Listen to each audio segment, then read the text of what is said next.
నల్గొండ జిల్లా నకిరేకల్లో ప్రేమ జంటపై దాడి చేసి అమ్మాయిని బలవంతంగా లాక్కెళ్లారు. యువతిని ప్రేమ పెళ్లి చేసుకున్న యువకుడిపై అతడి కుటుంబ సభ్యులపై అమ్మాయి కుటుంబ సభ్యులు దాడి చేసి ఆమెను తీసుకెళ్లారు. కావ్య తాను 7 ఏళ్లుగా ప్రేమించుకుంటున్నామని యువకుడు నవదీప్ చెప్పారు. కావ్య ఇంట్లో వాళ్లు ఒప్పుకోకపోయినా తాము పెళ్లి చేసుకోవడంతో తమపై దాడి చేసి తన భార్యను తీసుకెళ్లారని నవదీప్ ఆవేదన వ్యక్తం చేశారు.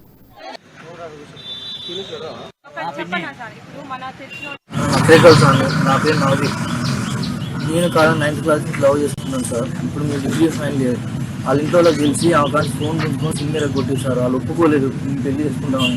అయితే నేను కాగా లేచిపోయి చెరుకట్లో పెళ్లి చేసుకున్నాను సార్. చెరుకట్లో పెళ్లి చేసుకుని ఇప్పుడే నకిరేకల్కి వచ్చాను. నకిరేకల్ వచ్చి ఎమ్మడి పోలీస్ స్టేషన్లో అమ్మాయి అబ్బాయి ఒప్పందం చేసుకోరు, అమ్మాయి నేను అబ్బాయితో ఉంటానని పోయింది సార్. ఏదైనా నిన్న మధ్యాహ్నం ముగ్గురు వచ్చి మా ఇంటి బలాల నుంచి యాదగిరి శ్రీను పానగాళ్ళు లెక్చరర్ ఆయన పేరు లెక్చరర్ అన్నారు. ముగ్గురు వచ్చి మీ అమ్మకి సీరియస్ ఉంది, హాస్పిటల్ ఉంది, చూస్తానికి వస్తాం అంటే మేము అమ్మాయిని రానన్నది. నేను రాను అంటే గ్రాండ్గా పెయిన్ చేస్తాం, మీకు మంచిగా చూసుకుంటాం, పంపిస్తారా. నకిరేకల్ సార్, నా పేరు నవదీప్.